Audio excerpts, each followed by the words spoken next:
মানুষের জীবন বয়ে চলা নদীর মতো প্রতিনিয়তই বয়ে চলছে, হয় সেটা ভালো বা মন্দ, কিন্তু আমাদের প্রত্যেকটা বিষয়েই আল্লাহর প্রতি সন্তুষ্ট থাকা উচিত। সেটা ভালোই হোক বা মন্দই হোক, আল্লাহ আমাদের ভালোর জন্যই করেন, কারণ আল্লাহ উত্তম পরিকল্পনাকারী। এর জন্য আমাদের শুকরিয়া আদায় করা একান্ত প্রয়োজন।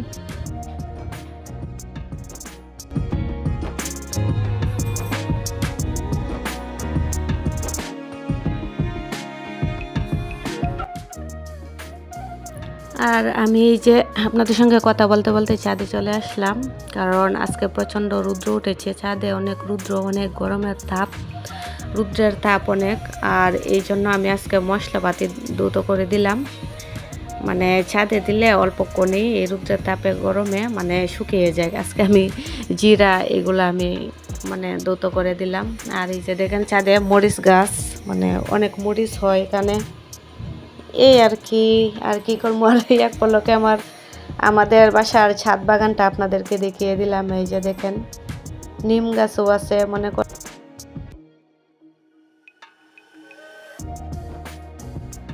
আর এই যে আমার মশলাপাতি।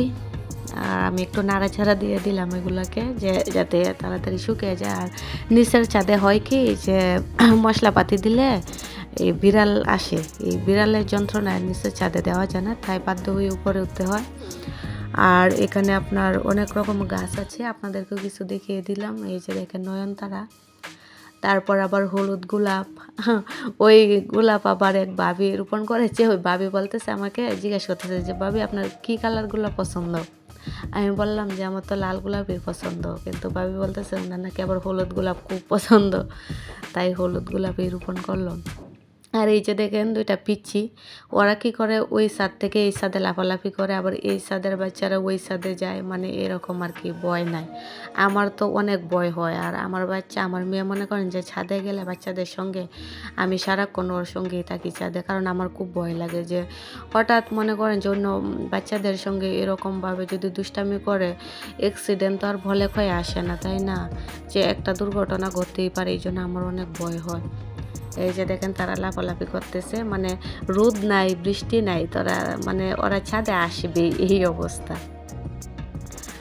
আর এদিকে আমার আম্মু দেখেন গ্রাম থেকে কি ভালোবাসা পাঠিয়েছে আমার জন্য। আমার বড় ভাইয়া গিয়েছিল বাড়িতে, আমার ভাইয়াই নিয়ে আসছে।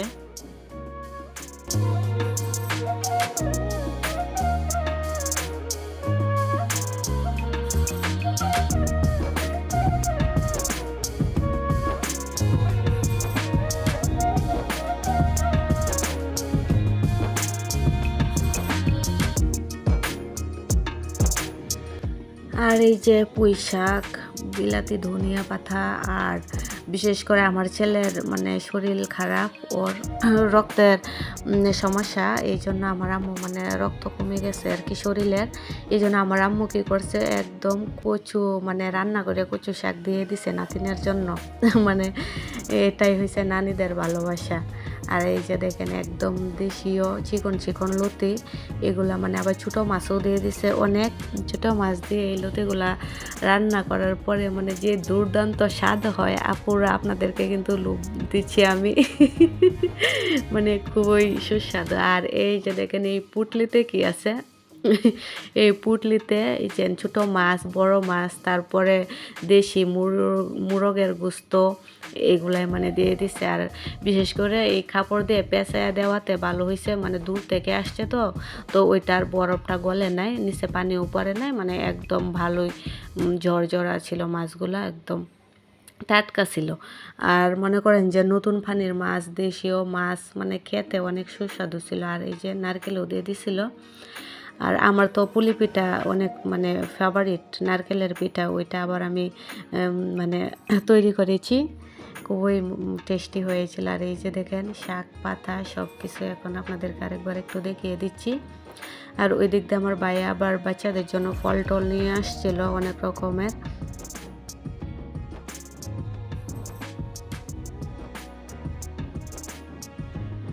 এই যে আম, কাঁঠাল, আর আমাদের মনে করেন যে বাড়িতে কাঁঠাল গাছ আছে, আর অনেক সুস্বাদু ছিল ওই গাছের কাঁঠালগুলা, খুবই টেস্টি ছিল।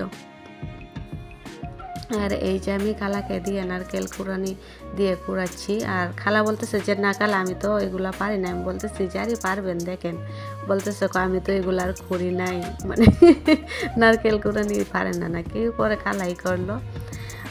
এই যে এখন এগুলো আমি রেডি করতেছি।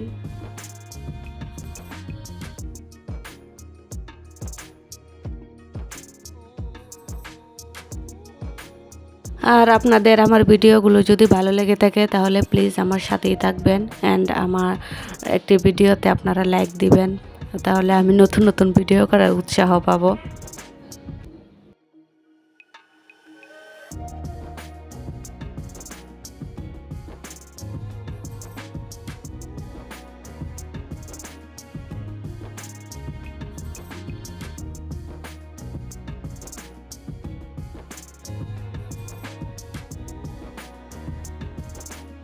আর এই যে এই দিক দিয়ে আপনাদের জন্য পিঠা রেডি হচ্ছে। এই যে পিঠা রেডি। এই তো। আর নতুন পানির মাছ রান্না করলাম আজকে, খুবই সুস্বাদু হয়েছিল তরকারিগুলো। আর এই যে দেখেন অলরেডি মানে শেষের পর্যায়ে। ভাবলাম তো মানে পাতিল থেকে আপনাদের জন্য একটু ভিডিও করে রাখি। এই আর সব মিলিয়ে আমার ভিডিওটি কীরকম হয়েছে আপুরা জানাবেন। আসসালামু আলাইকুম, আল্লাহ হাফেজ।